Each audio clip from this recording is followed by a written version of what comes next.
அன்பின் பணத்தகப்பனே, ஸ்தோத்திரம் ஐயா, ஸ்தோத்திரம் ஐயா. இந்த நல்ல நாளைக்கான கிருபை செய்திரே, உமக்கே எல்லாம் துதி கன மகிமை உண்டாவதாக. கர்த்தாதி கர்த்தாவே, உமக்கே எல்லாம் துதி கன மகிமை உண்டாவதாக. ராஜாதி ராஜாவே, ஏசு ராஜாவே, உமக்கே எல்லாம் துதி கன மகிமை உண்டாவதாக. ஆமாப்பா, இந்த வசனத்தை வைத்து நாங்கள் ஜெபிக்கிறப்போ எங்களை ஒவ்வொருத்தரையும் ஆளுகை செய்யுமா தாழ்த்தி கேட்கிறோம். Mark 10th chapter 28th verse. Then Peter spoke up. We have left everything to follow you. Mark 10ஆம் அதிகாரம் 28ஆம் வசனம்.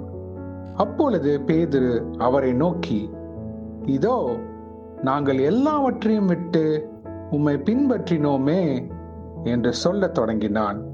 ஆமென். Thank you Jesus. இயேசுவே, இந்த வசனத்தை கொடுத்ததுக்காக ஸ்தோத்திரம். அதை கேட்டுக்கொண்டிருக்கிற ஒவ்வொருத்தரையும் அவங்க இருதயத்துல நீங்க ஆளுகை செய்யுமாறு தாழ்த்தி கேட்கிறோம். If we have to follow Jesus Christ and if you have to be a disciple of Jesus Christ, we have to lose everything to follow him. எங்க வாழ்க்கை உம்மை பிரதிபலிக்க வேண்டும் என்றால் இயேசுவே, அப்பொழுது நாங்க எங்க இருதயத்தை உலக காரியத்தினால் நிரப்பக்கூடாது ஐயா. உம்முடைய வார்த்தையினால், ஜெபத்தினால், பரிசுத்த ஆவியின் நிரப்பப்பட்டு நாங்க வாழ்க்கை வாழ கிருபை செய்யுங்க. இந்த உலக ஆசை அழிந்து போயிடும் ஐயா. இயேசுவை பின்பற்றுகிறவன் அவன் இருதயத்தில் இருக்கிற எல்லா ஆசைகளையும் விட்டு கர்த்தரை நோக்கி போக வேண்டும். Yes Lord, thank you Jesus. ஆமென்.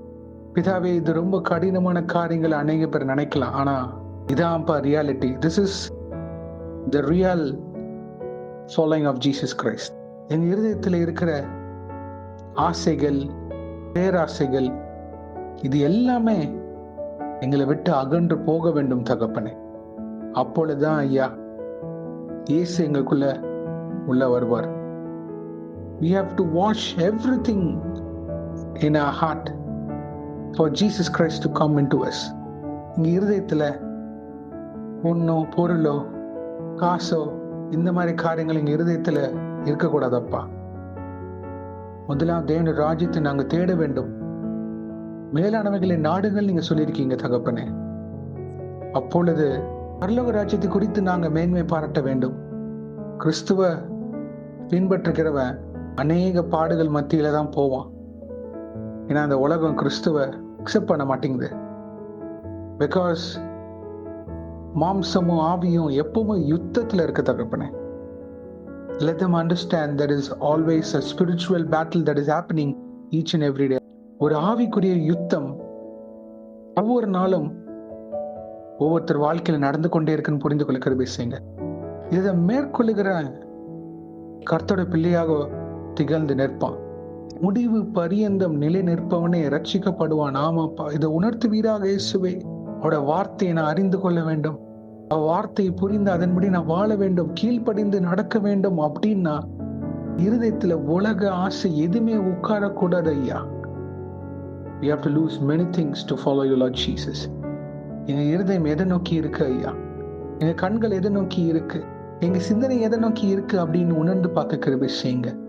கேட்கிற யாரா ஒருத்தவங்க உங்க இருதயம் உலக பொருள் ஆசைகள் குறித்து இருந்தா தயவாக அதை விட்டு கர்த்தர்கிட்ட உங்க இருதயத்தை தாங்க. இப்பொழுது கொடுங்க. அவர் அதை கழுவி சுத்தமாக்கி அவருடைய வார்த்தையினால் நிரப்ப வல்லவராக இருக்கிறார்.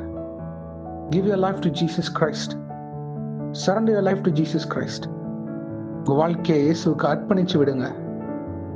அவர் உங்களை ஆளுகை செய்வார். Jesus Christ is coming soon, my brothers and sisters. இதோ இயேசு சீக்கிரமா வரப்போகிறார். அதுக்கு நீங்க ஆயத்தமா? உலகத்துல பாவம் பெருகி கொண்டே போகுது, சூழ்நிலைகள் மாறிக்கொண்டே போகுது. ஆனா நம்போ இயேசு கிறிஸ்துவின் வருகை குறித்து ஆயத்தமாக இருக்கிறோமா அப்படின்னு உணர்ந்து கொள்ள கிருபை செய்யுங்க. ஏன்னா கர்த்தருக்கு நம்ம நேரம் கொடுத்தாதான் அவர் நம்மள முடிவு பரியந்தம் வரை நம்மளை காப்பாற்றுவார். ஒவ்வொரு இருதயங்களும் உங்க பாதத்தடை சமர்ப்பிக்கிறோம் ஐயா. எந்த ஆத்மாவும் வீணா போக கூடாது. உங்க பாதத்தண்டை அமர்ந்திருந்து நாங்க தாழ்த்தி கேட்கிறோம். எங்களையும் ஆளுகை செய்யுங்க. இதை கேட்கிற யாராவது மனம் போன போக்குல போனாங்கன்னா அழைத்து கொண்டு வாங்க, உங்க பாதத்தண்டை கொண்டு வாங்க இயேசுராஜா. நன்றி. இன்றைக்கு யாரார் என்னென்ன காரியங்களாக போகிறார்களோ அவங்களை பாதுகாத்து பொறுப்பெடுத்து வழிநடத்துங்க. கரம் முன்னும் பின்னுமாக இருப்பதாக தேவ தூதர்களால் பாதுகாத்து வழிநடத்துங்க. இயேசுவின் நாமத்தினால் எங்க தலையில் தாழ்த்தி ஜெபிக்கிறோம் பிதாவே. ஆமேன், ஆமேன், ஆமேன்.